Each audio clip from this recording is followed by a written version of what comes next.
Привіт, товариство! Продовжуємо серію розповідей про каміни. Чому я рекомендую вам робити проект камін в нульовому циклі? Тому що ідеальний етап, коли проводяться роботи в нульовому циклі,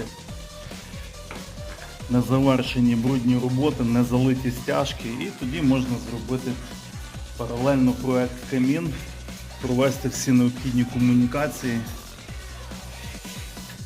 До прикладу, подача повітря, яка потім буде залита в стяжку.